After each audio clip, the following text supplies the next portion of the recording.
밤 10시 진성그룹 총재 강지훈의 저택은 거대한 박물관처럼 고요했다. 한세연은 임신 7개월의 무거운 몸을 이끌고 거실 통유리창 앞에 섰다. 차가운 유리에 이마를 댄 채 빗줄기가 정원의 값비싼 수목을 때리는 소리를 무심하게 들었다. 이 집의 모든 것은 최고급이었지만 온기라고는 찾아볼 수 없었다. 그녀의 남편 강지훈은 오늘도 늦었다. 긴급 이사회라는 말을 남기고 아침 일찍 나간 그는 저녁 식사 시간은 물론 이제 잠자리에 들 시간까지 지키지 않았다. 세연은 이런 일이 지난 몇 달간 눈에 띄게 잦아졌다는 것을 알았다. 그녀는 천천히 배를 쓰다듬었다. 뱃속의 아이가 그녀의 불안감을 아는지 약하게 발길질을 했다. 세연은 이 결혼이 사랑보다는 전략에 가까웠음을 처음부터 알고 있었다.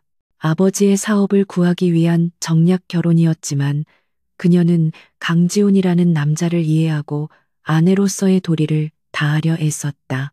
그는 매력적이고 압도적인 카리스마를 가졌으며 무엇보다 제인송 그룹을 이끄는 유능한 총재였다. 하지만 그는 아내를 동등한 파트너가 아닌 잘 관리된 트로피 정도로 여기는 듯했다. 그녀는 소파로 돌아와 앉았다.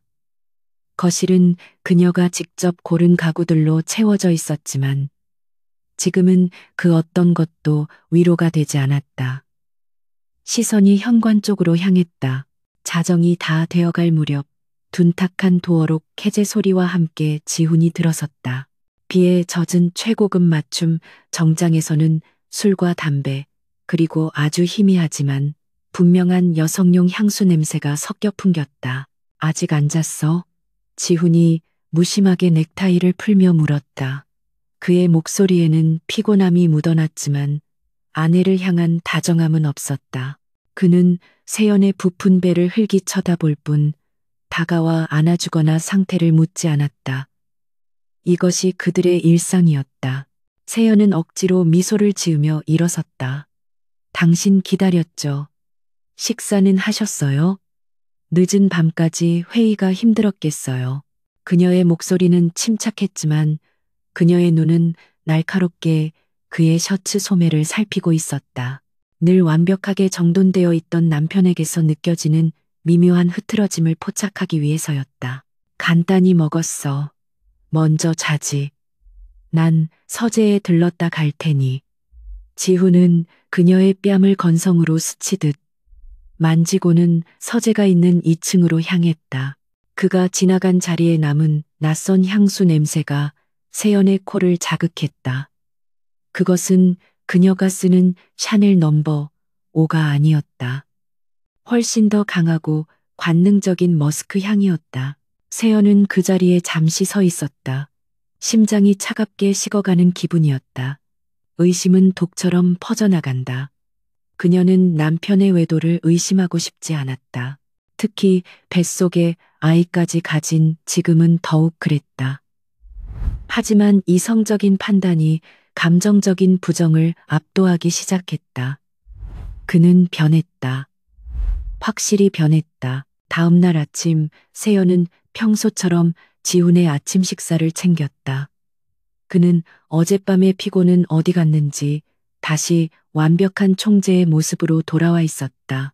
신문을 읽으며 아침을 먹는 그에게서는 어떠한 감정도 읽을 수 없었다. 세연은 조용히 커피를 따르며 어젯밤의 향수에 대해 물어볼 타이밍을 쟀다. 어젯밤 늦게까지 함께 회의한 분 중에 여직원도 있었나 봐요. 그녀는 최대한 아무렇지 않은 척 물었다. 지훈은 신문에서 눈을 떼지 않고 대답했다. 무슨 소리야. 이사회 임원들 다 남자들인 거 알잖아. 그의 목소리에는 미세한 짜증이 섞여 있었다. 그냥 당신 옷에서 낯선 향수 냄새가 나서요. 세연의 말에 지훈의 미간이 순간적으로 찌푸려졌다. 그는 신문을 탁 소리나게 내려놓고 그녀를 쳐다봤다. 임신하더니 후각만 예민해졌나 보군. 술집에서 스친 냄새겠지. 쓸데없는 생각 말고 태교에나 집중해. 그의 대답은 너무나도 전형적인 회피였다. 세연은 더 이상 묻지 않았다. 대신 가슴속에 차가운 돌덩이가 하나 더 내려앉는 것을 느꼈다. 그는 거짓말을 하고 있었다. 그것도 아주 서투르게 강지훈답지 않은 실수였다. 그녀는 알겠다며 고개를 끄덕이고는 주방으로 돌아갔다. 그날 오후 세연은 지훈의 차를 정리해달라는 비서의 연락을 받았다. 원래는 운전기사나 가사도우미가 할 일이었지만 지훈은 유난히 자신의 차에 타인이 손대는 것을 싫어했다. 세연은 가끔씩 자신이 직접 차 내부를 정리하곤 했다. 그것은 아내로서의 작은 역할이었고 그녀는 그 시간을 나름대로 중요하게 여겼다. 지하 주차장으로 내려간 그녀는 롤스로이스 팬텀의 뒷문을 열었다. 지훈의 차 내부는 언제나처럼 깔끔했다. 하지만 세연은 본능적으로 조수석 시트 아래를 살폈다. 그리고 그녀의 손끝에 차갑고 딱딱한 무언가가 잡혔다. 그녀는 그것을 천천히 꺼내들었다. 손바닥 위에 올려진 것은 검은색 오닉스로 세공된 값비싸 보이는 커프스 버튼 한쪽이었다. 지훈의 취향이 아니었다. 그는 항상 심플한 플래티넘이나 화이트 골드 커프스 버튼을 선호했다. 이것은 너무 화려했고 결정적으로 남성용이라기엔 디자인이 미묘하게 여성스러웠다. 세연은 그것을 쥔 손을 떨었다. 어젯밤의 향수 냄새가 다시 코끝을 스치는 듯했다. 그녀는 차 안을 더 샅샅이 뒤졌다. 글로브 박스, 시트 사이, 심지어 트렁크까지. 더 이상의 증거는 나오지 않았지만 이 작은 오닉스 버튼 하나만으로도 충분했다. 이것은 남편의 차에 있어서는 안 될 물건이었다. 그녀는 커프스 버튼을 손수건에 소중히 감쌌다. 집으로 돌아온 세연은 서재에 틀어박혔다. 그녀의 머릿속은 복잡하게 얽힌 실타래 같았다. 강지훈이 바람을 피우고 있다. 이 명백한 사실을 받아들이는 것은 고통스러웠다. 하지만 그녀는 단순한 배신감에 빠져 울고 있을 여자가 아니었다. 한세연은 비록 지금은 총재의 아내로 살고 있지만 결혼 전까진 아버지의 회사에서 전략기획팀을 이끌던 재원이었다. 그녀는 감정에 휘둘리기보다 상황을 분석하고 최악의 시나리오를 대비하는 훈련을 받아왔다. 그녀는 남편이 자신을 속이고 있다는 사실보다 자신이 그 사실을 모를 것이라 얕잡아봤다는 사실에 더 큰 모멸감을 느꼈다. 그녀는 컴퓨터를 켜고 강지훈과 지인성 그룹을 검색하기 시작했다. 표면적으로 드러난 기사들은 온통 그의 성공 신화와 리더십을 찬양하는 내용뿐이었다. 하지만 세연은 그 이면을 보고 싶었다. 그녀는 그룹의 재무제표와 최근 몇 달간의 주가 변동, 그리고 이사회 구성원들의 동향을 꼼꼼히 살폈다. 몇 시간 동안 자료에 몰두하던 그녀는 이상한 점을 발견했다. 제인승 그룹의 자회사 중 하나인 제인승 화학의 울산 공장 관련 보고서였다. 최근 몇 달간 공장 가동률이 급격히 떨어졌음에도 불구하고 회계 보고서 상으로는 막대한 이익이 난 것처럼 부풀려져 있었다. 그리고 그 자금의 흐름이 불투명했다. 이것이 남편의 외도와 무슨 관련이 있을까? 세연은 처음에는 연관짓지 못했다. 하지만 그녀의 예리한 직감은 이 두 가지 사건이 완전히 별개가 아닐 수도 있다고 경고했다. 강지훈이라는 남자는 공과 사를 철저히 구분하는 인물이었지만 만약 그 사적인 문제가 공적인 문제에 영향을 미칠 만큼 심각하다면 그날 밤 지훈은 평소보다 일찍 들어왔다. 그는 심지어 세연을 위해 작은 꽃다발까지 사왔다. 몸은 좀 어때? 아기가 힘들게 하진 않고? 그는 세연의 배를 부드럽게 쓰다듬으며 다정한 남편을 연기했다. 어제와는 완전히 다른 태도였다. 세연은 그의 위선에 속이 울렁거렸다. 하지만 그녀는 완벽한 아내의 가면을 쓰고 그의 꽃을 받았다. 고마워요, 여보. 오늘은 일찍 오셨네요. 그녀는 그의 품에 가볍게 안겼다. 그리고 그의 어깨 너머로 굳은 결심을 다졌다. 지훈이 샤워를 하러 들어간 사이 세연은 그의 휴대폰을 집어들었다. 지문인식으로 잠겨 있었지만 그녀는 그의 비밀번호를 알고 있었다. 결혼기념일. 너무나도 진부했지만 그래서 더 의심을 피하기 좋은 번호였다. 그녀는 망설임 없이 번호를 눌렀다. 휴대폰은 쉽게 열렸다. 통화 목록, 문자 메시지, 갤러리, 세연의 손이 가늘게 떨렸다. 그녀는 남편의 사생활을 엿보는 파렴치한 아내가 되고 싶지 않았다. 하지만 이미 돌아올 수 없는 강을 건넜다는 것을 알았다. 그녀는 최근 통화 목록을 확인했다. 이뮤라 실장. 하루에도 수십 통씩 통화한 기록이 남아 있었다. 이뮤라. 그녀는 지훈의 유능한 수석 비서였다. 세연도 몇 번 마주친 적이 있었다. 아름답고 지적이며 일 처리가 완벽한 여자. 지훈은 늘 그녀를 칭찬했다. 임 실장 없으면 회사가 안 돌아가. 세연은 그때마다 그저 유능한 부하 직원에 대한 칭찬이라고만 생각했다. 하지만 지금 이 기록은 다르게 익혔다. 새벽 2시, 주말 아침 7시, 업무상의 통화라고 하기엔 너무나도 사적인 시간대의 통화들이었다. 세연은 심장이 얼어붙는 것 같았다. 그녀는 더 깊이 파고들고 싶었지만 욕실에서 물소리가 멎는 소리가 들렸다. 그녀는 재빨리 휴대폰을 제자리에 두고 거실로 나왔다. 그녀는 오닉스 커프스 버튼을 만지작거렸다. 이뮤라, 그녀의 취향일까? 세연은 머릿속으로 두 사람의 모습을 그렸다. 젊고 유능한 총재와 그의 그림자처럼부터 다니는 아름다운 비서, 너무나도 진부한 불륜의 서사였다. 하지만 세연은 단순한 치정극의 피해자로 남을 생각이 없었다. 그녀의 분노는 슬픔을 넘어섰다.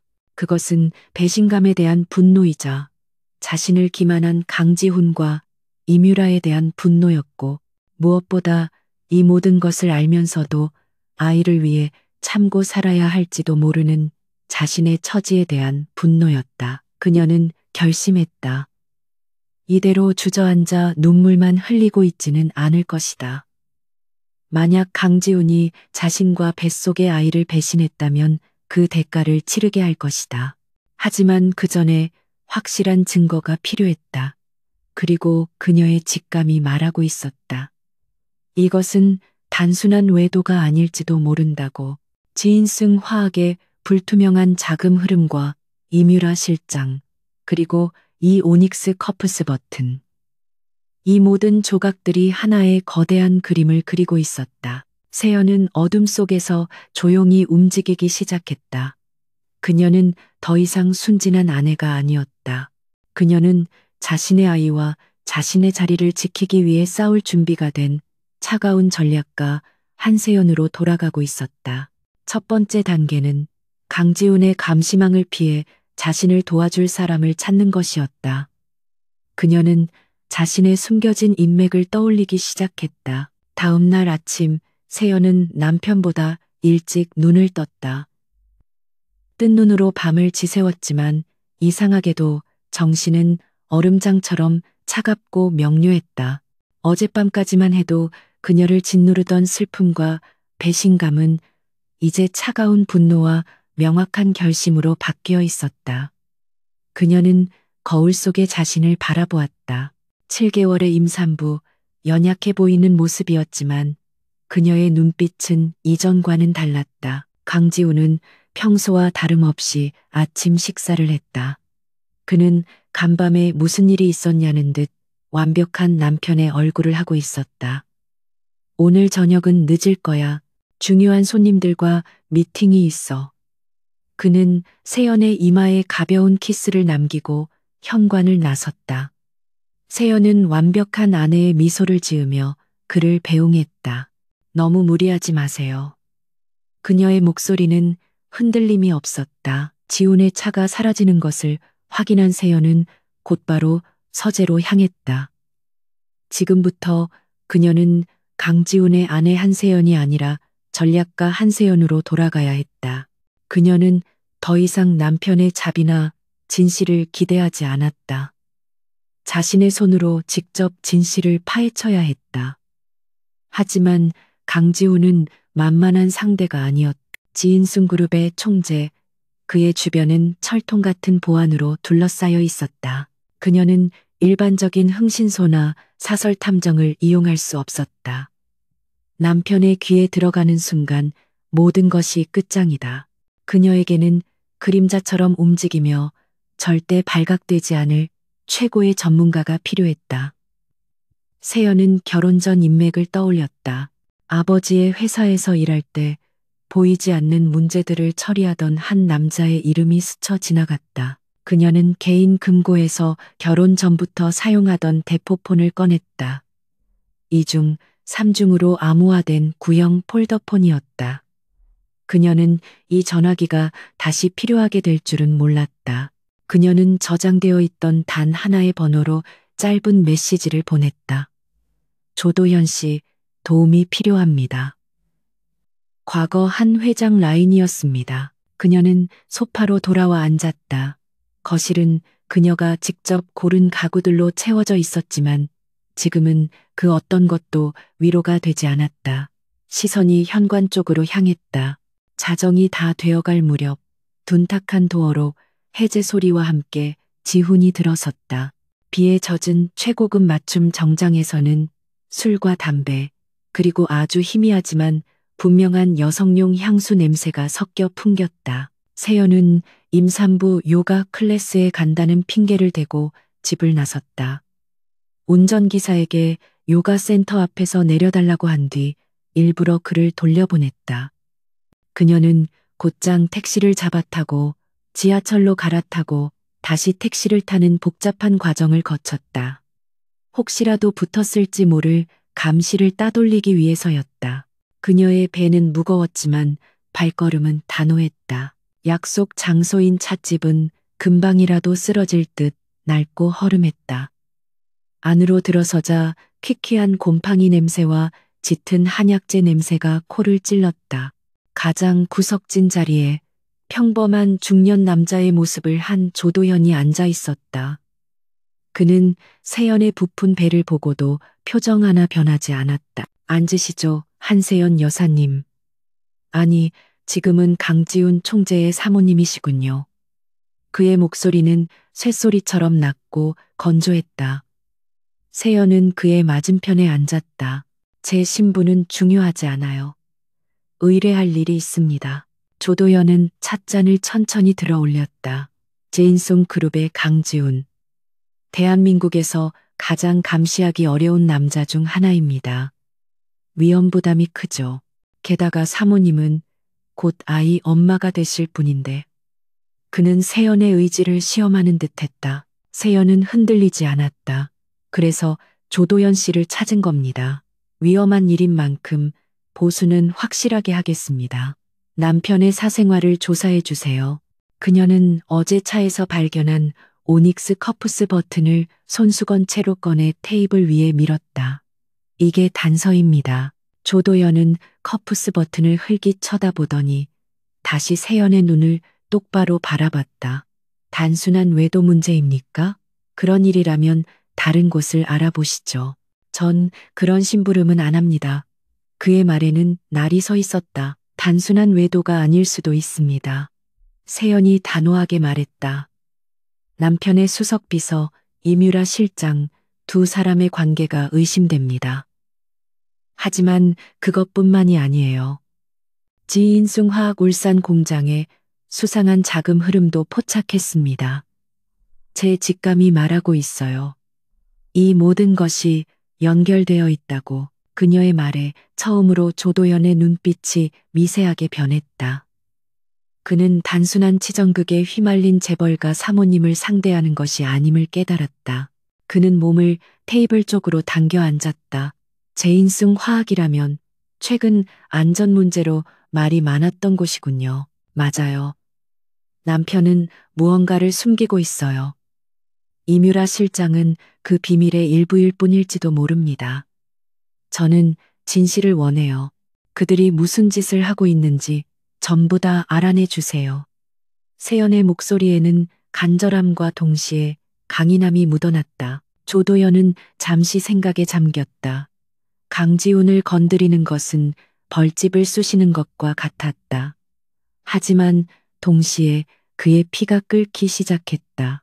전직 요원의 감각이 이것이 거대한 사건의 시작임을 알리고 있었다. 그리고 무엇보다 배신감 속에서도 이성을 잃지 않고 자신을 찾아온 이 당찬 임산부의 배짱이 마음에 들었다. 좋습니다. 의뢰를 받아들이죠. 그가 말했다. 하지만 조건이 있습니다. 첫째, 저와는 이 대포폰으로만 연락합니다. 둘째, 어떤 경우에도 제 정체를 노출시켜서는 안 됩니다. 셋째, 강지훈 총재는 극도로 예민한 인물입니다. 조사는 천천히 그리고 아주 깊숙하게 진행될 겁니다. 시간이 걸릴 거란 뜻이죠. 세연은 고개를 끄덕였다. 시간은 얼마가 걸려도 좋아요. 돈도 문제 없습니다. 대신 절대 들키지 마세요. 그리고 모든 보고는 구두가 아닌 암호화된 파일로만 받겠습니다. 그녀는 이미 모든 준비를 마친 상태였다. 현명하시군요. 조도연이 낮은 웃음소리를 냈다. 착수금은 제가 보내는 계좌로 입금해 주십시오. 그럼 조만간 첫 번째 보고를 드리겠습니다. 그는 자리에서 일어나 모자를 깊게 눌렀었다. 찻집을 나가는 그의 모습은 너무나도 평범해서 방금 전까지 그 자리에 누가 있었는지조차 잊게 할 정도였다. 세연은 찻집에 홀로 남아 식어버린 차를 마셨다. 거대한 기계의 첫 번째 톱니바퀴가 움직이기 시작했다. 이제 그녀는 돌아갈 수 없었다. 그녀는 무거운 몸을 일으켜 찻집을 나섰다. 밖은 여전히 시끄러운 세상이었지만 세연의 마음은 오히려 찻집 안보다 더 차갑고 고요해져 있었다. 집으로 돌아온 세연은 다시 완벽한 임산부이자 아내의 모습으로 돌아왔다. 그녀는 태교 음악을 틀고 아기용품을 정리했다. 하지만 그녀의 머릿속은 조도연이 보내올 첫 번째 보고서에 대한 기다림으로 가득 차 있었다. 그녀는 남편의 서재를 지나치며 굳게 닫힌 문을 바라보았다. 저 문 너머에 과연 어떤 추악한 비밀이 숨겨져 있는 걸까? 며칠이 흘렀다. 강지우는 여전히 바빴고 여전히 다정한 남편을 연기했다. 세연 역시 그의 연기에 완벽하게 장단을 맞췄다. 두 사람 사이에는 보이지 않는 유리벽이 생긴 듯했다. 서로를 향해 웃고 있었지만 그 웃음은 진심이 아니었다. 그리고 일주일째 되던 날 밤 대포폰이 짧게 진동했다. 조도연이었다. 메시지는 간단했다. 파일 전송, 지정된 메일 확인 요망. 세연은 심장이 내려앉는 것을 느끼며 조용히 침실을 빠져나왔다. 그녀는 서재로 들어가 암호화된 노트북을 드디어 판도라의 상자가 열리는 순간이었다. 세연은 서재의 육중한 문을 닫고 잠갔다. 남편 강지우는 아래층 거실에서 TV를 보며 위스키를 마시고 있었다. 그녀는 뱃속의 아이를 생각해 일찍 쉬겠다며 침실로 올라왔지만 잠들 생각은 전혀 없었다. 그녀의 심장은 쿵쿵 울렸고 손바닥은 차갑게 식어 있었다. 서재의 책상 밑에 숨겨둔 암호화된 노트북을 꺼냈다. 부팅 화면은 몇 초에 불과했지만 그녀에게는 영원처럼 느껴졌다. 조도연이 알려준 보안 프로토콜에 따라 그녀는 3단계에 걸친 암호를 입력했다. 마침내 바탕화면이 열리고 지정된 보안 메일함에 도착한 단 하나의 파일을 클릭했다. 보고서 1. 파일이 열리는 순간 그녀는 숨을 참았다. 파일의 첫 페이지는 강지훈의 최근 동선에 대한 요약이었다. 공식적인 일정과 비공식적인 일정이 빼곡하게 적혀 있었다. 그리고 세연의 눈을 사로잡은 것은 비공식 일정 항목이었다. 일주일에 3번 이상 그는 공식 일정이 끝난 후 강남의 한 고급 오피스텔로 향했다. 보고서는 냉정하고 사실적으로 기술되어 있었다. 대상자 강지훈. 20시 32분.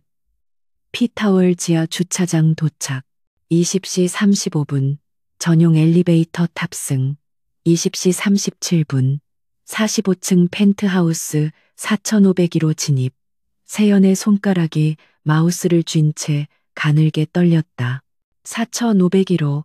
그곳은 지인숨 그룹 소유의 자산 목록에 없던 주소였다. 다음 페이지로 넘기자 그녀가 그토록 두려워했던 진실이 눈앞에 펼쳐졌다. 장문의 렌즈로 촬영된 듯한 사진들이었다. 강지훈이 4501호 현관 앞에서 누군가를 기다리는 모습. 그리고 그에게 다가가는 한 여성의 모습. 사진은 흐릿했지만 그 여성이 누구인지는 분명하게 알아볼 수 있었다. 이뮤라 실장. 바람에 흩날리는 머리카락을 정돈하며 환하게 웃고 있는 그녀는 회사에서 보던 냉철하고 프로페셔널한 모습과는 완전히 달랐다. 다음 사진에서 지우는 너무나도 자연스럽게 그녀의 어깨를 감쌌고 두 사람은 현관문 안으로 사라졌다. 세연은 모니터 화면을 노려보았다. 심장이 얼음물에 담가진 듯 차가웠다. 그것은 의심의 여지가 없는 배신이었다. 그녀가 지난 몇 달간 느꼈던 불안감, 낯선 향수 냄새, 그리고 오닉스 커프스 버튼, 모든 조각이 하나의 끔찍한 그림으로 완성되었다. 그녀는 남편과 그의 비서가 자신을 속이고 자신과 뱃속의 아이를 기만했다는 사실에 치를 떨어야 했다. 눈물이 뺨을 타고 흘러내렸다. 하지만 그녀는 소리내어 울 수 없었다. 그녀는 이를 악물고 눈물을 닦았다.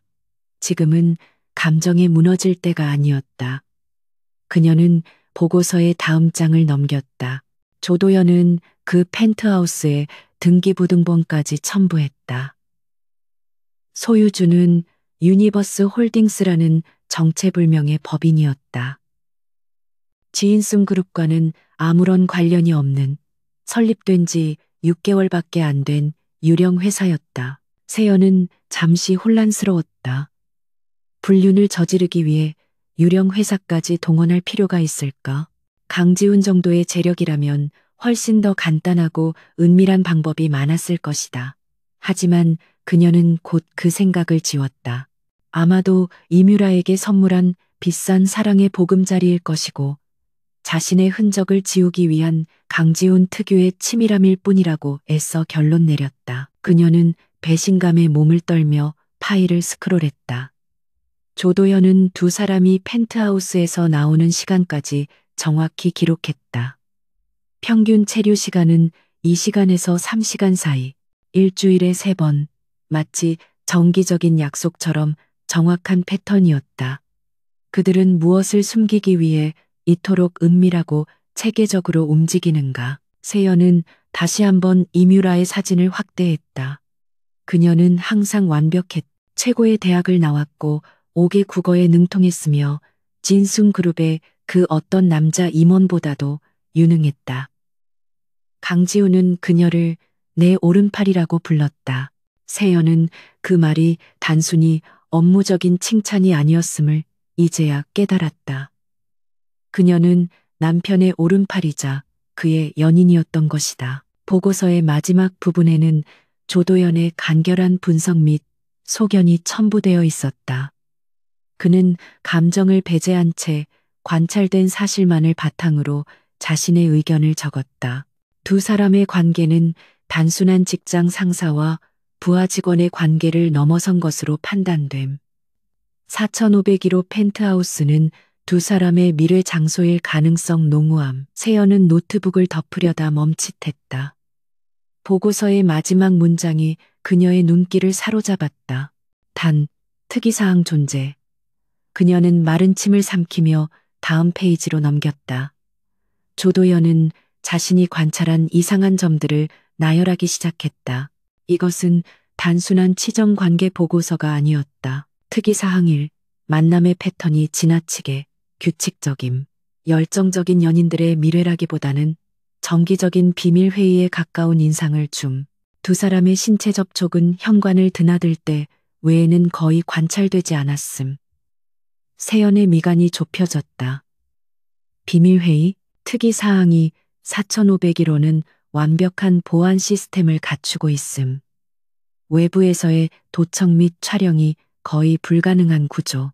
강지훈 총재와 이뮤라 실장 외에 추가적인 방문자들이 확인됨. 세연의 심장이 다시 뛰기 시작했다. 이번에는 배신감이 아닌 다른 종류의 긴장감이었다. 조도현은 추가 방문자들의 사진을 첨부했다. 신원을 알 수 없는 중년 남성 2명이었다. 그들은 어두운색 정장을 입고 있었고 마치 경호원이나 해결사 같은 인상을 풍겼다. 그들은 각각 다른 날짜에 강지훈과 이뮤라가 펜트하우스에 머무는 동안 방문했다가 30분 이내에 자리를 떴다. 특이사항 3. 이뮤라 실장은 펜트하우스를 드나들 때 종종 두꺼운 서류 가방이나 노트북 가방을 소지함. 미래를 즐기는 연인의 모습이라기보다는 중요한 업무를 수행하는 모습에 가까움. 조도연의 마지막 코멘트는 이랬다. 결론, 강지훈 총재와 이뮤라 실장의 개인적인 관계는 사실일 가능성이 높다. 그러나 4,501호 펜트하우스는 단순한 미래 장소를 넘어선 지인송 그룹의 극비 오프사이트 사무실로 기능하고 있을 가능성을 배제할 수 없음. 추가 조사가 필요함. 세연은 노트북을 덮었다. 머릿속이 하얗게 비어버리는 듯했다. 그녀가 마주한 진실은 남편의 외도라는 단순한 사실보다 훨씬 더 복잡하고 거대했다. 그녀는 자신이 젠숭 화학울산 공장의 수상한 자금 흐름에 대해 의심했던 것을 떠올렸다. 만약 그 모든 것이 연결되어 있다면 남편의 외도는 가슴 아픈 배신이었다. 하지만 만약 그 외도가 더 큰 범죄를 덮기 위한 위장막이거나 혹은 그 범죄의 일부라면 이뮤라는 단순한 불륜 상대가 아니라 이 모든 비밀의 중심에 있는 공범이었던 것이다. 세연은 오닉스 커프스 버튼을 다시 떠올렸다. 그것은 어쩌면 사랑의 증표가 아니라 공범자들끼리의 은밀한 신호였을지도 모른다. 그녀는 차가운 분노가 머리끝까지 차오르는 것을 느꼈다.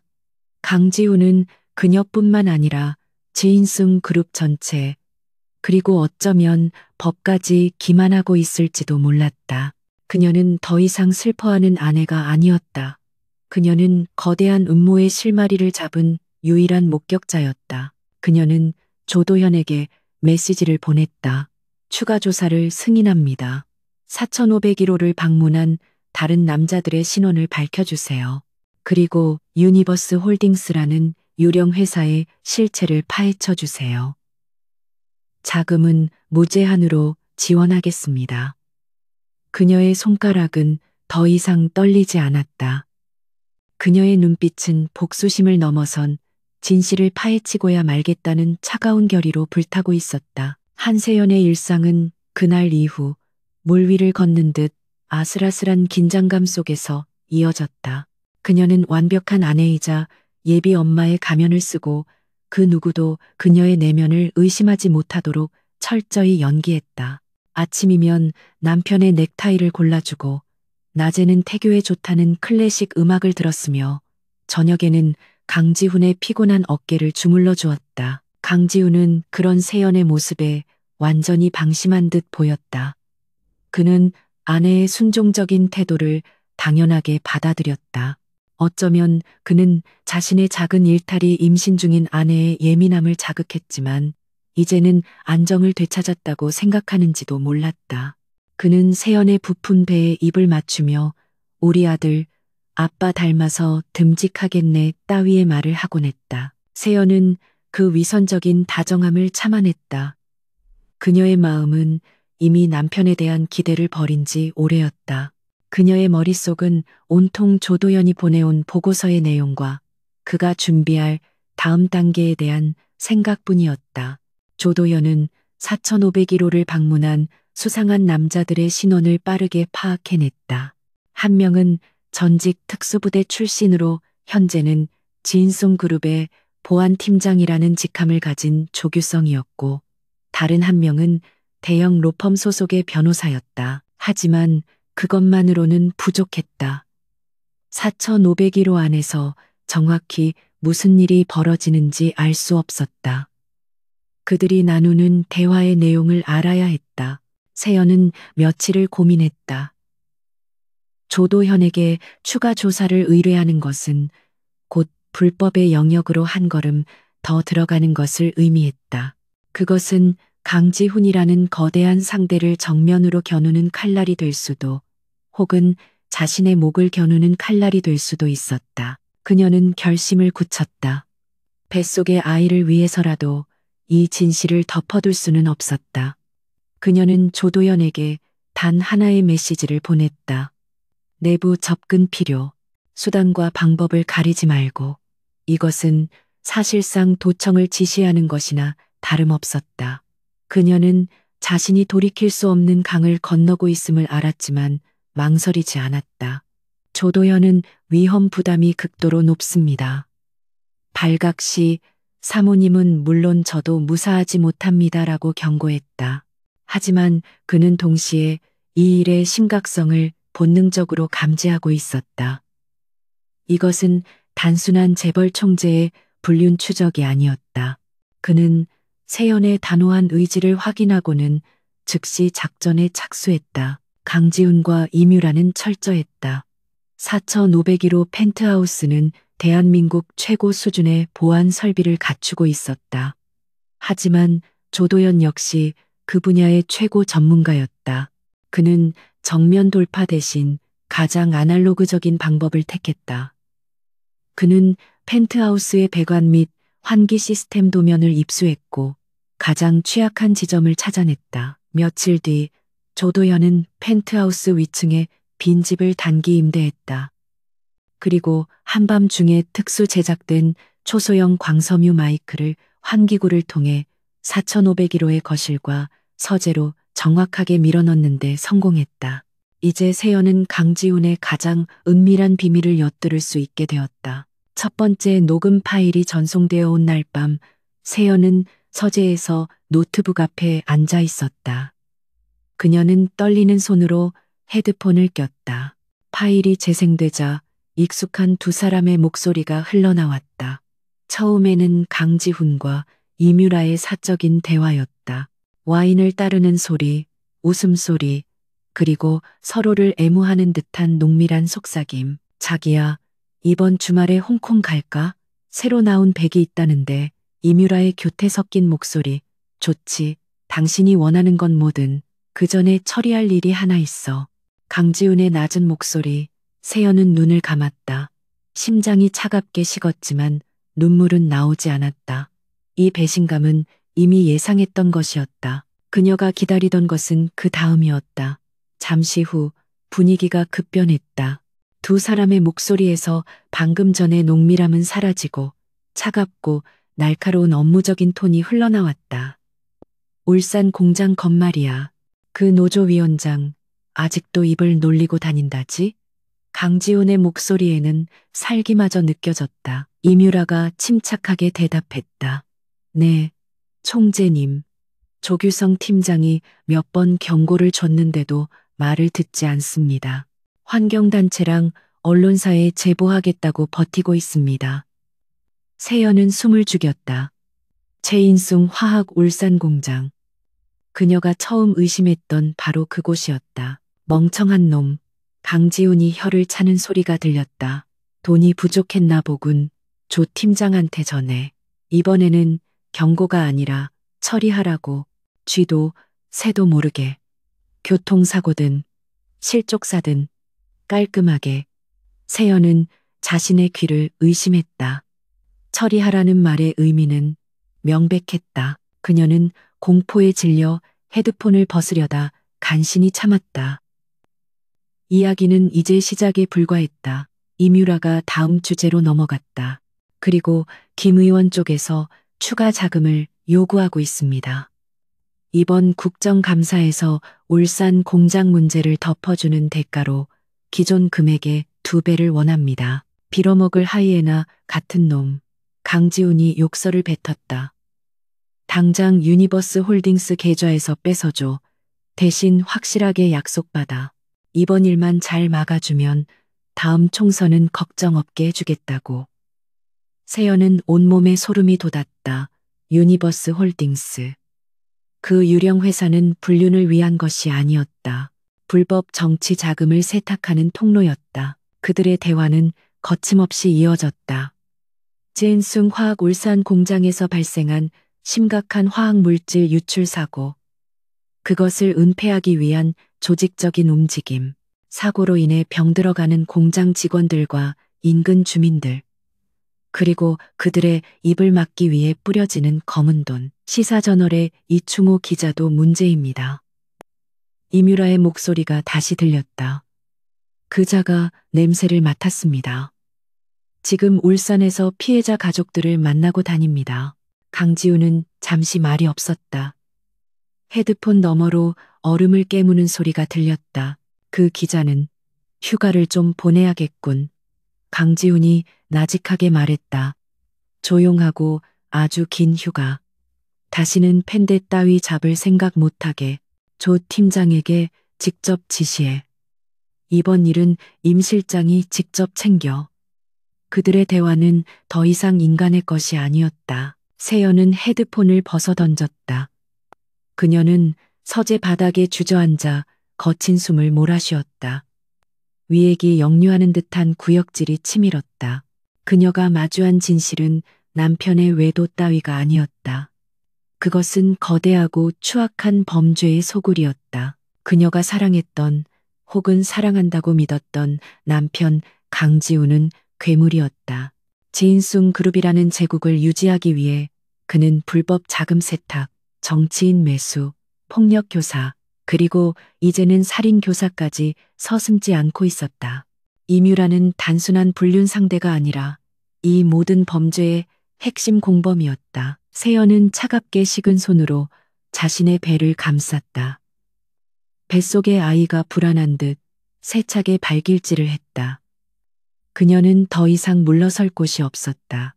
이것은 더 이상 남편에 대한 복수가 아니었다. 이것은 괴물로부터 자신과 아이를 지키고 그들의 죄를 세상에 밝혀야 하는 처절한 싸움이었다. 그녀의 눈에서 두려움이 사라지고 차가운 결의가 그 자리를 대신했다. 서재 바닥의 차가운 대리석 기운이 한세연의 온몸으로 퍼져나갔다. 그녀는 한동안 그 자리에 주저앉은 채 움직일 수 없었다. 방금 들은 내용은 단순한 범죄 모의가 아니었다.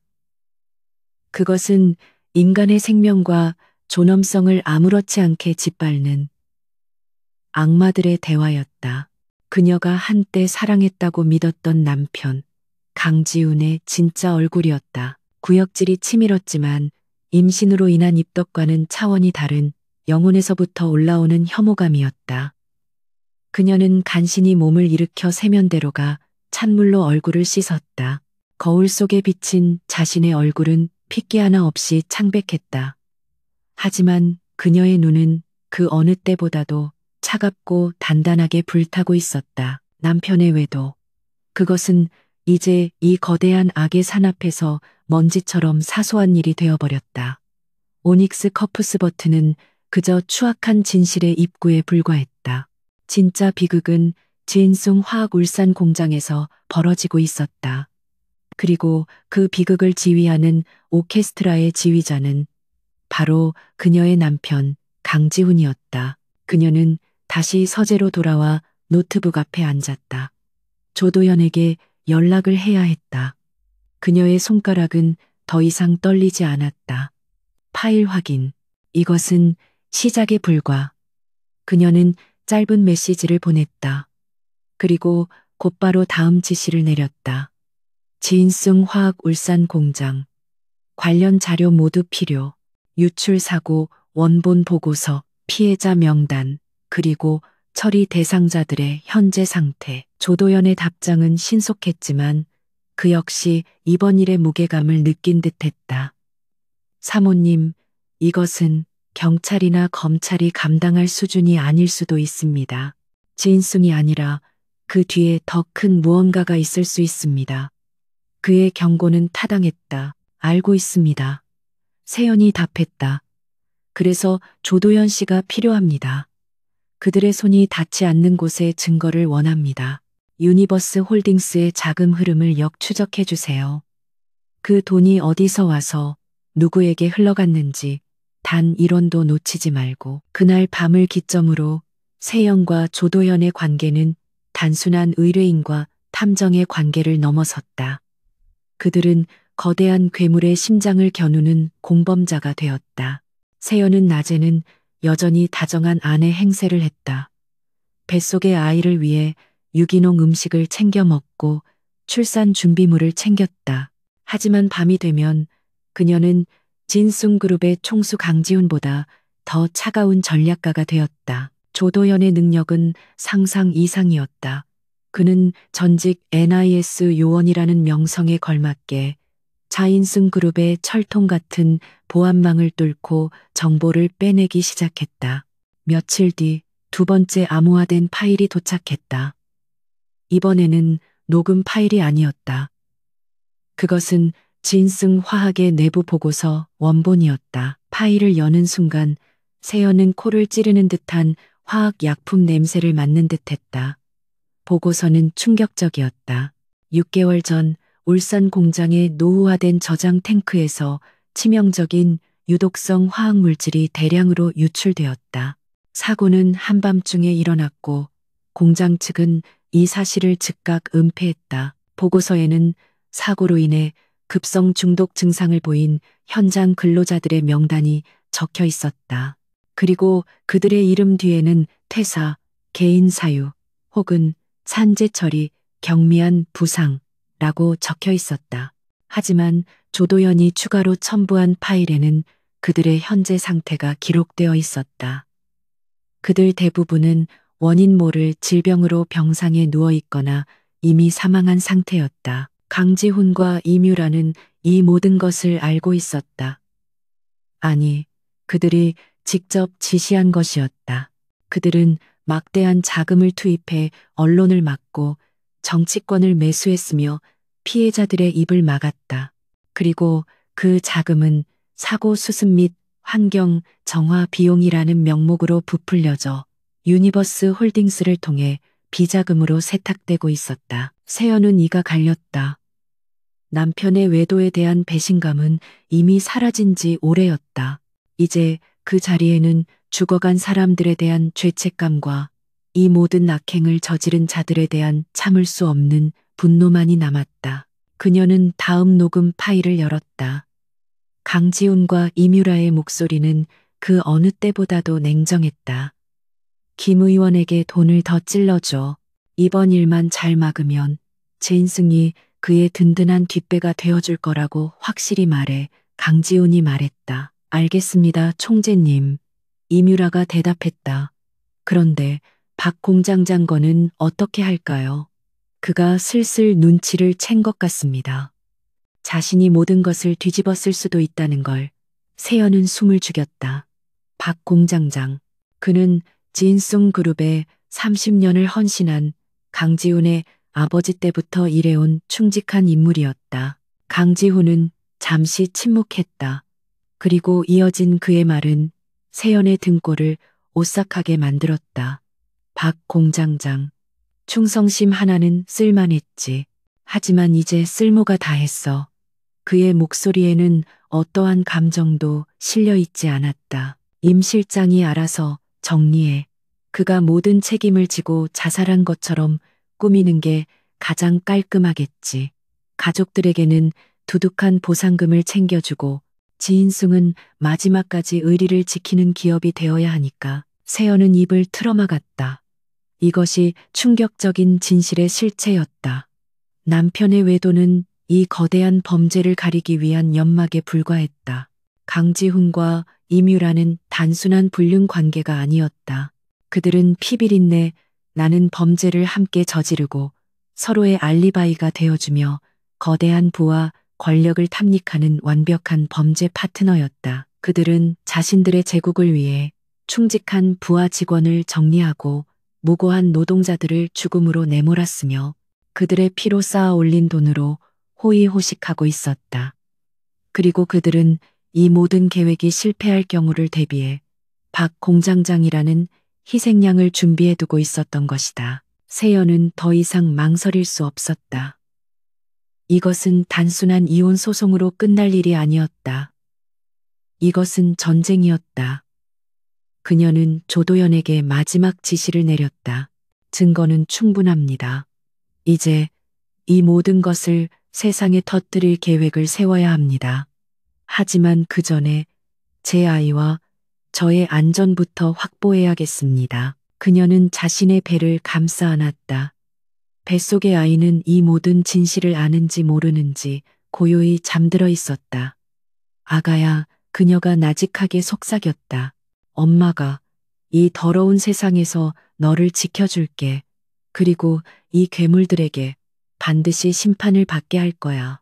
그녀의 눈빛은 하나의 어머니라고는 믿을 수 없을 만큼 차갑고도 결연한 빛을 띠고 있었다. 폭풍 전야. 한세연은 거대한 태풍의 눈 한가운데에 서 있었다. 그녀의 일상은 완벽한 연극이 되었다. 아침에 눈을 뜨면 그녀는 끔찍한 진실을 목격한 전략가가 아니라 오직 뱃속의 아이만을 생각하는 행복한 임산부로 변신해야 했다. 그녀는 괴물의 품에서 괴물의 아이를 벤 채 괴물을 속여야 했다. 강지호는 최근 아내의 변화를 감지했다. 임신 후 예민했던 아내가 이상할 정도로 차분하고 순종적으로 변했다. 그는 처음엔 그것이 출산이 임박해오며 느끼는 안정감이라 생각했다. 하지만 그는 본능적인 포식자였다. 그는 아내의 그 완벽한 순종에서 미세한 복종의 냄새가 아닌 차가운 단절의 냄새를 맡기 시작했다. 어느 날 저녁 그가 서류를 검토하는 세연의 곁에 앉았다. 요즘 무슨 생각해? 그가 무심한 척 물으며 그녀의 어깨를 감쌌다. 세연은 잠시 숨을 멈췄다가 천천히 그에게 기댔다. 그냥 아기 태어나면 어떨까 상상해요. 당신 닮은 아들이었으면 좋겠다고. 그녀의 연기는 완벽했다. 하지만 강지훈은 그녀의 목소리에서 예전 같은 설렘이나 애정이 아닌 잘 조율된 기계음 같은 것을 느꼈다. 그는 아내를 빤히 바라봤다. 그녀는 그의 시선을 피하지 않고 마주 웃어 보였다. 그 미소는 너무나도 완벽해서 오히려 의심스러웠다. 다음 날부터 세연은 집안의 공기가 바뀌었음을 직감했다. 운전기사는 물론 가사 도우미들까지 그녀를 대하는 태도가 미묘하게 달라졌다. 그들은 여전히 공손했지만 그들의 눈빛에는 감시의 기색이 어렸다. 강지훈이 보이지 않는 그물을 치기 시작한 것이다. 그는 아내의 안정을 위한다는 명목으로 사실상 그녀를 저택 안에 감금했다. 세연은 조도현과의 연락을 극도로 줄여야 했다. 그녀는 이제 대포폰을 사용하는 것조차 위험하다고 판단했다. 그녀는 조도현에게 마지막으로 암호화된 메시지를 보냈다. 감시가 시작됨. 계획을 변경. 때이는 3일 후 지인상 창립 기념 파티. 조도연에게서는 즉각 반대 의견이 왔다. 너무 위험합니다. 그날은 총재의 보안이 최고 수준일 겁니다. 하지만 세연은 확고했. 최고의 보안은 최고의 기회이기도 합니다. 모두가 파티에 집중할 때 가장 어두운 곳이 생기는 법. 필요한 장비만 준비해 주세요. 그녀에게는 시간이 없었다. 박 공장장의 자살 뉴스가 언제 터질지 몰랐고 이충호 기자의 휴가가 언제 시작될지 몰랐다. 무엇보다 그녀의 배가 하루가 다르게 무거워지고 있었다. 이 폭풍 속에서 아이를 낳을 수는 없었다. 지인승그룹 창립 40주년 기념 파티 당일 강지훈의 저택은 대한민국 상류층의 축소판이 되었다. 정계, 재계, 법조계의 거물들이 모두 모여들었다. 강지훈은 제국의 황제처럼 그들 사이를 누비며 위선적인 미소를 지었다. 이뮤라 실장은 그림자처럼 그의 뒤를 따르며 여주인이라도 된 듯 우아하게 손님들을 맞이했다. 세연은 임신 7개월의 몸에 맞는 우아한 드레스를 입고 남편의 곁을 지켰다. 그녀는 완벽한 안주인의 역할을 수행했다. 손님들은 그녀의 아름다움과 차분함에 감탄했다. 강지우는 그런 아내가 자랑스러운 듯 그녀의 허리를 감싸 안고 사람들에게 소개했다.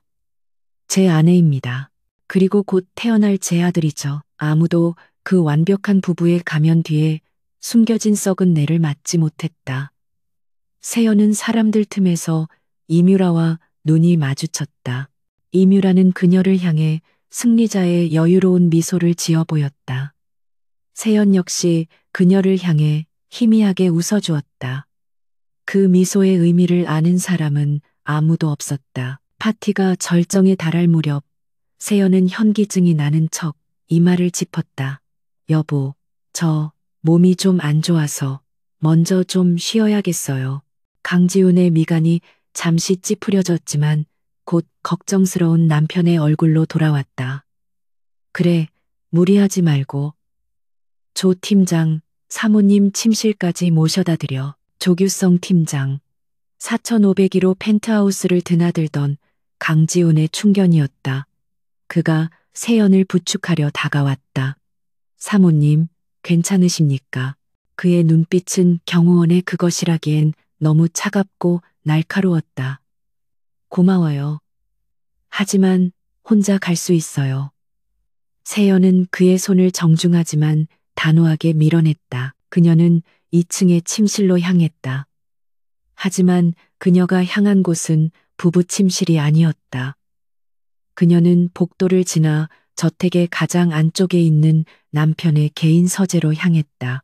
조도연의 말대로 이곳은 창립기념일 같은 중요한 날에만 사용하는 강지훈의 성역이었고 그만큼 보안도 철저했다. 서재 문은 지문인식과 홍채인식 그리고 6자리의 비밀번호로 잠겨 있었다. 세연은 망설임 없이 지문인식기에 손가락을 댔다. 그녀의 지문이 등록되어 있었다. 아내에 대한 배려가 아니었다. 강지훈의 오만함이었다. 그는 아내가 감히 이곳을 드나들 것이라고는 상상조차 하지 못했다. 홍채 인식 역시 마찬가지였다. 시스템은 한 C위원의 접근을 허용했다. 마지막은 비밀번호였다. 세연은 잠시 눈을 감았다. 그녀는 남편의 모든 것을 떠올렸다. 그의 야망, 그의 잔인함, 그리고 그의 유일한 약점. 그녀는 천천히 6개의 숫자를 눌렀다. 띠리릭 하는 소리와 함께 육중한 강철문이 소리 없이 열렸다. 그녀가 누른 비밀번호는 71,590. 바로 그녀 한세연의 생일이었다. 강지우는 자신이 배신하고 기만하고 있는 아내의 생일을 자신의 가장 추악한 비밀을 감추는 금고의 비밀번호로 사용하고 있었다. 이보다 더한 모욕은 없었다. 서재 내부는 거대했다. 한쪽 벽면을 가득 채운 책장 뒤에 진짜 금고가 숨겨져 있었다. 세연은 곧장 그곳으로 향했다. 조도연이 미리 알려준 대로 특정 책을 조합하자 벽이 갈라지며 금고가 나타났다. 금고의 비밀번호 역시 그녀의 생일이었다. 금고 안에는 현금 다발과 보석이 아닌 수십 개의 하드 드라이브와 검은색 표지의 장부들이 빼곡히 들어차 있었다. 유니버스 홀딩스의 차명 계좌 내역, 울산 공장 사고, 은폐 지시서, 원본, 정관계 로비리스트, 그리고 살인교사, 녹취록 100억 본.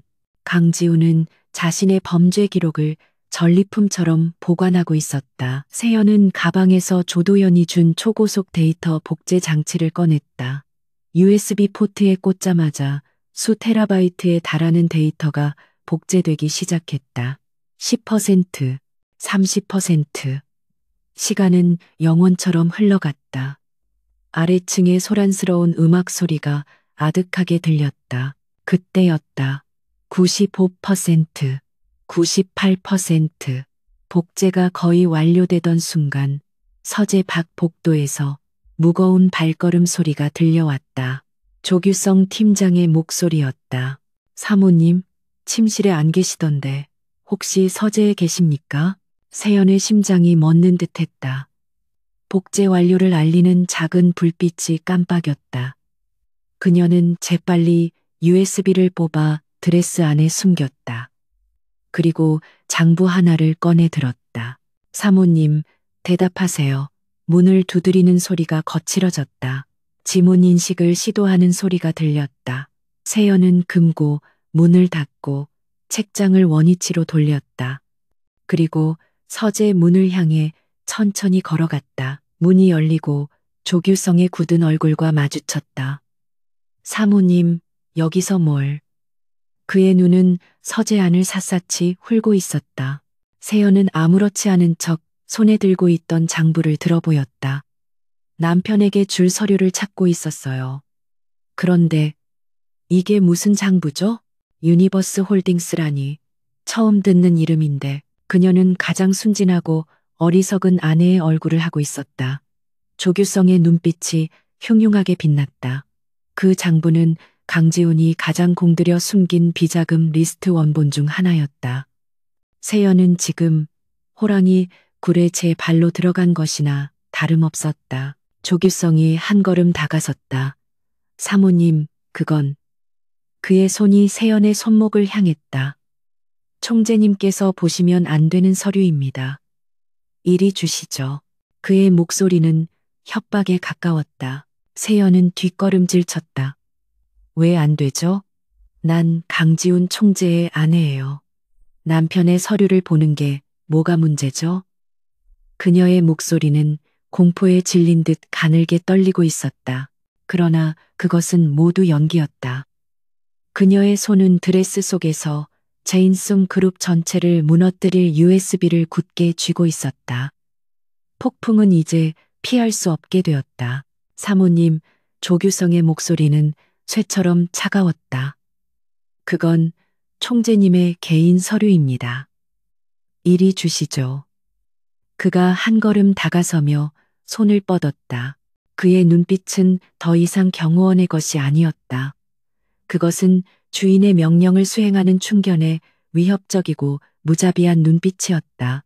세연은 그 압도적인 살기에 숨이 막히는 것을 느꼈지만 드레스 속에 숨긴 USB의 차가운 감촉을 느끼며 마음을 다잡았다. 세연은 공포에 질린 표정으로 장부를 가슴에 꼭 끌어안았다. 싫어요. 이게 뭐길래 조 팀장님이 이렇게 무섭게 구세요? 여보, 여보. 그녀는 일부러 더 큰 소리로 남편을 불렀다. 동시에 그녀는 뒷걸음질 치다 마치 발이 걸린 것처럼 서재 한쪽에 있던 거대한 청자 화병 쪽으로 몸을 날렸다. 와장창 1층의 요란한 음악 소리를 뚫고 수억 원을 호가하는 청자가 산산조각 나는 파열음이 울려 퍼졌다. 조규성의 얼굴이 경악으로 물들었다. 세연은 그 자리에 주저앉아 비명을 질렀다. 악, 배가 너무 아파요. 그녀는 자신의 무거운 배를 감싸 쥐고 고통스러운 듯 신음했다. 이것은 연기였지만 동시에 극도의 긴장감으로 인한 실제 통증이기도 했다. 무슨 소란이야.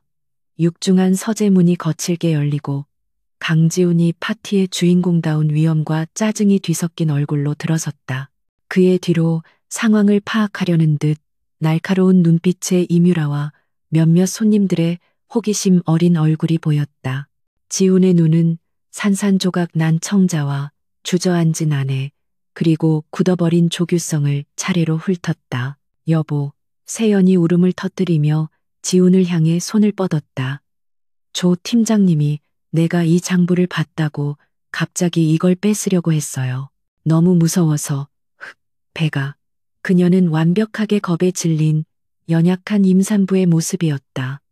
그녀는 손에 들고 있던 유니버스 홀딩스 장부를 지훈에게 건넸다. 강지훈의 눈빛이 차갑게 가라앉았다.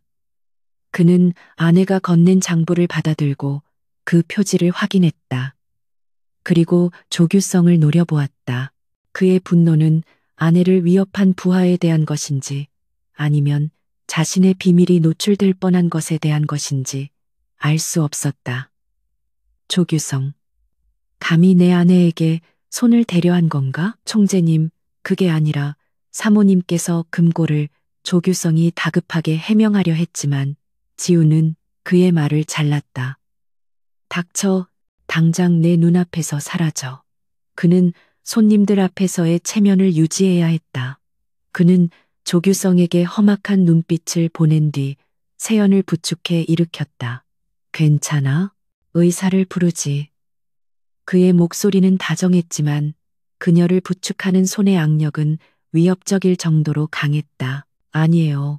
그냥 좀 놀라서 침실에서 좀 쉬면 괜찮을 거예요. 세연은 그의 품에 파고들며 가늘게 떨었다. 지우는 그녀를 데리고 서재를 나섰다. 이뮤라가 그들의 뒤를 따르며 조규성에게 차가운 눈빛으로 처리하라는 듯한 신호를 보냈다. 아무도 세연의 드레스 속에 지인승그룹의 명운을 결정지을 데이터가 숨겨져 있다는 사실을 알지 못했다. 부부 침실로 돌아오자마자 강지훈의 다정한 가면이 벗겨졌다.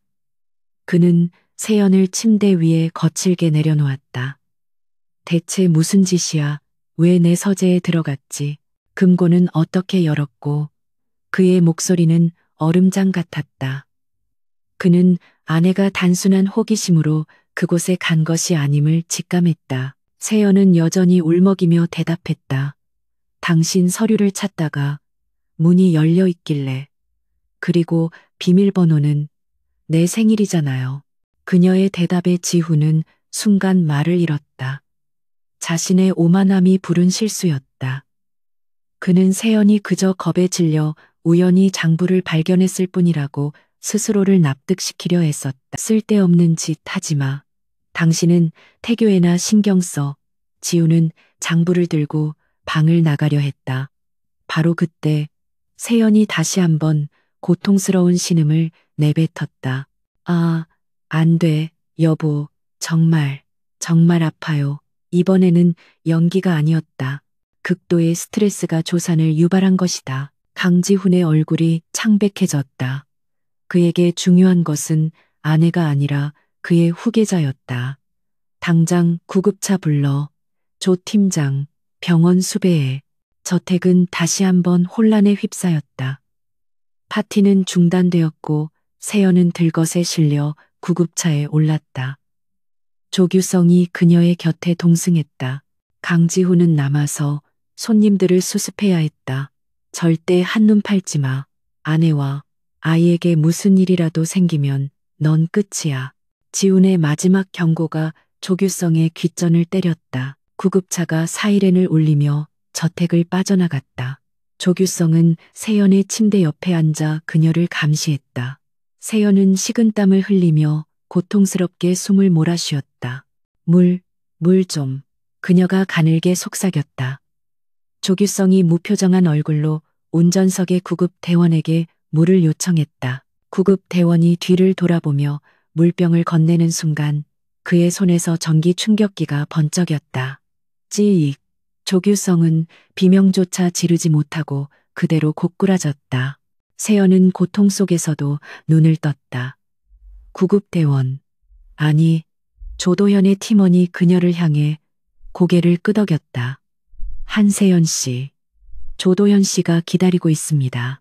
이제 안전합니다. 구급차는 병원이 아닌 한적한 고가도로 아래에서 멈췄다. 문이 열리자 조도현이 기다리고 있었다. 세연은 팀원의 부축을 받으며 차에서 내렸다. 그녀는 고통을 참으며 드레스 속에 숨겨두었던 USB를 꺼내 그에게 건넸다. 이 안에 모든 게 있어요. 올산 공장, 비자금 장부, 살인교사 녹취록, 전부 다. 조도현은 USB를 받아들고 그 무게감을 느끼는 듯 잠시 침묵했다. 정말 해내셨군요. 사모님, 이제 남은 것은 저희의 몫입니다. 그리고 지금 당장 병원으로 가셔야 합니다. 이건 진짜 진통입니다. 그는 세연을 미리 준비해둔 다른 차에 태웠다. 이제 곧 심판의 날이 밝아올 겁니다. 다음 날 아침 9시 정각 자인숭 그룹 본사. 강지훈은 밤새 아내와 연락이 두절되고 조규성마저 사라지자 불안감에 휩싸여 있었다. 이뮤라가 심각한 표정으로 그의 사무실에 들어섰다.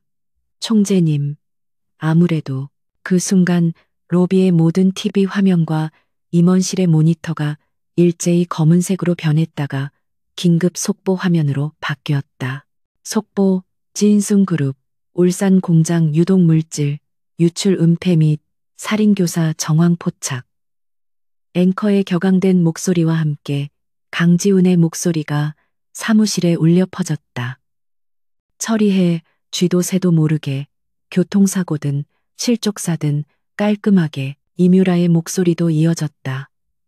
박 공장장 거는 자살로 꾸미는 게 가장 깔끔하겠지. 두 사람의 얼굴이 사색이 되었다. 이어서 유니버스 홀딩스의 검은 장부, 김 의원에게 흘러간 불법 정치 자금 내역이 낱낱이 공개되었다. 대한민국이 뒤집히는 순간이었다. 주가는 폭락을 넘어 거래 정지 상태에 이르렀다. 말도 안 돼. 어떻게? 강지훈이 책상을 내리쳤다. 그 순간 그의 개인 집무실 전화가 울렸다. 발신자 표시 제한. 그는 본능적으로 수화기를 들었다. 여보. 차갑고도 평온한 세연의 목소리였다. 그녀는 병원 분만실에서 진통의 한가운데에서 전화를 걸고 있었다. 너였어. 네가 이 모든 걸. 강지훈은 피를 토하듯 소리쳤다. 당신은 날 과소평가했어. 세연이 고통 속에서도 또렷하게 말했다. 당신은 지인승을 지키기 위해 사람들을 죽였지. 난 내 아이를 지키기 위해 당신을 심판대에 세운 거야. 당신이 경멸했던 그 연약한 아내가. 강지훈은 수화기를 든 채 허탈하게 웃었다. 자신이 그토록 얕잡아보고 장식품처럼 여겼던 아내. 그녀의 완벽한 연기에 속아 넘어간 것은 바로 자신이었다. 그 오만함이 제국을 무너뜨린 것이다. 강지훈 씨, 이뮤라 씨, 사무실 문이 거칠게 열리고 특검팀 수사관들이 들이닥쳤다. 살인교사, 특정경제범죄, 가중처벌법 위반, 증거인멸 교사 혐의로 두 분을 긴급 체포합니다. 수갑이 채워지는 차가운 금속음이 울려 퍼졌다. 강지훈은 수화기를 놓치지 않은 채 마지막 한마디를 내뱉었다. 한세연. 그것은 분노도 증오도 아닌 완전한 패배의 탄식이었다. 6개월 후 서울의 한강이 내려다 보이는 밝고 따뜻한 아파트. 한세연이 건강하게 태어난 아들을 안고 흔들의자에 앉아 있었다.